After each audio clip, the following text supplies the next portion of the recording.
Bapak,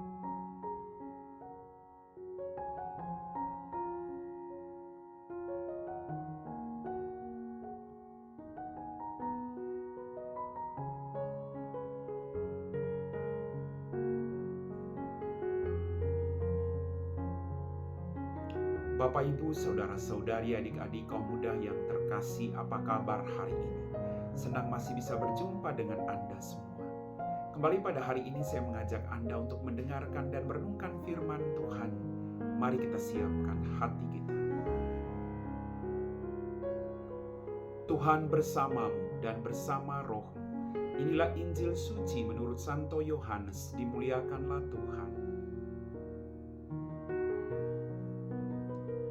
Pada hari pertama minggu itu, pagi-pagi benar ketika hari masih gelap, pergilah Maria Magdalena ke kubur itu dan ia melihat bahwa batu telah diambil dari kubur. Tetapi Maria berdiri dekat kubur itu dan menangis. Sambil menangis, ia menjenguk ke dalam kubur itu. Dan tampaklah olehnya dua orang malaikat berpakaian putih, yang seorang duduk di sebelah kepala dan yang lain di sebelah kaki, di tempat mayat Yesus terbaring. Kata malaikat-malaikat itu kepadanya, "Ibu, mengapa engkau menangis?" Jawab Maria kepada mereka, "Tuhanku telah diambil orang dan aku tidak tahu di mana ia diletakkan." Sesudah berkata demikian, ia menoleh ke belakang dan melihat Yesus berdiri di situ, tetapi ia tidak tahu bahwa itu adalah Yesus. Kata Yesus kepadanya, "Ibu, mengapa engkau menangis? Siapakah yang engkau cari?" Maria menyangka orang itu adalah penunggu taman, lalu berkata kepadanya, "Tuan, jikalau Tuan yang mengambil dia, katakanlah kepadaku di mana Tuan meletakkan dia, supaya aku dapat mengambilnya." Kata Yesus kepadanya, "Maria." Maria berpaling dan berkata kepadanya dalam bahasa Ibrani, "Rabuni," artinya guru. Kata Yesus kepadanya, "Jangan engkau memegang aku, sebab aku belum pergi kepada Bapa. Tapi pergilah kepada saudara-saudaraku dan katakanlah kepada mereka bahwa sekarang aku akan pergi kepada Bapakku dan Bapamu, kepada Allahku dan Allahmu." Maria Magdalena pergi dan berkata kepada murid-murid, "Aku telah melihat Tuhan." Dan juga bahwa Dia yang mengatakan hal-hal itu kepadanya.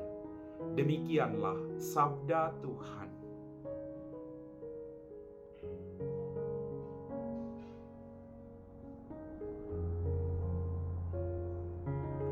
Bapak, Ibu, saudara-saudari, adik-adik kaum muda yang terkasih, selamat merayakan pesta Santa Maria Magdalena. Dalam bacaan Injil tadi kita mendengar Maria Magdalena berdiri dekat kubur dan menangis. Ketika kita kehilangan orang-orang yang mengasihi kita, kita sangat merasa sedih dalam hidup ini. Itu wajar sebagai seorang manusia.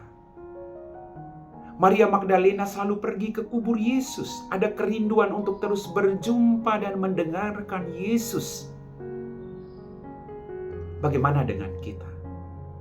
Apakah di balik kesedihan hidup ini, di balik beban yang berat ini yang kita hadapi, apakah kita mau terus datang dan berjumpa dengan Tuhan?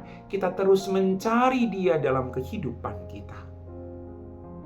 Bapak, Ibu, saudara-saudari, adik-adik kaum muda yang terkasih, ketika Maria Magdalena terus mencari Yesus, dia sedih karena dia tidak melihat tubuh Yesus.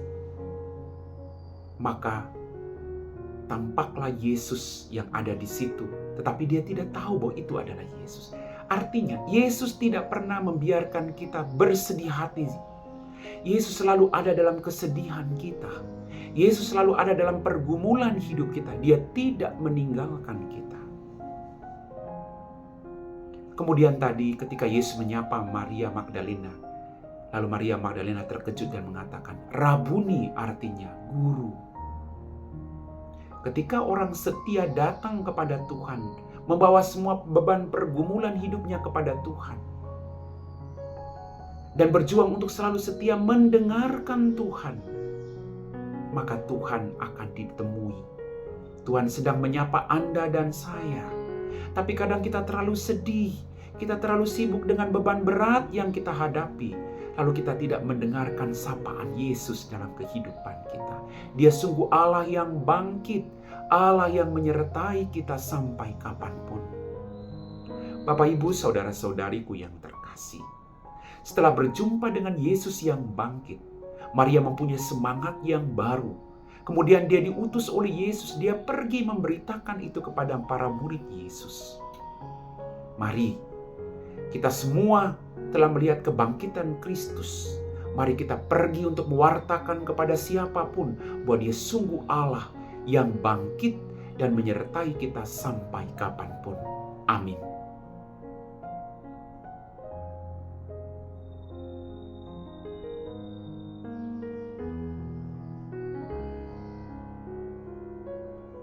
Bapak, Ibu, saudara-saudari, adik-adik kaum muda yang terkasih, kita semua telah diteguhkan oleh firman Tuhan. Mari kita siapkan hati kita untuk berdoa. Dalam nama Bapa dan Putra dan Roh Kudus. Amin. Ya Tuhan, kembali kami bersyukur untuk setiap berkat dan rahmat yang Kau berikan kepada kami. Ampuni dosa dan kesalahan kami. Pada kesempatan ini Tuhan, kami berdoa bagi semua mereka yang berkebutuhan khusus dimanapun mereka berada. Dampingilah orang-orang yang berkebutuhan khusus Tuhan, agar mereka senantiasa diteguhkan imannya, agar mereka pun senantiasa bergembira dan bersuka cita menjadi tanda kehadiran-Mu dalam diri mereka bagi semua orang. Berkatilah juga semua mereka, keluarga dan semua orang yang menangani orang-orang yang berkebutuhan khusus. Semoga mereka juga Engkau berikan rahmat kesehatan dan sukacita. Semoga kehadiran mereka menjadi berkat bagi mereka yang sedang berkebutuhan khusus saat ini. Kami puji Engkau Bapa, kini dan sepanjang segala masa. Amin. Tuhan bersamamu dan bersama roh-Mu. Semoga kita sekalian diberkati oleh Allah yang Maha Kuasa, Bapa dan Putra dan Roh Kudus. Amin.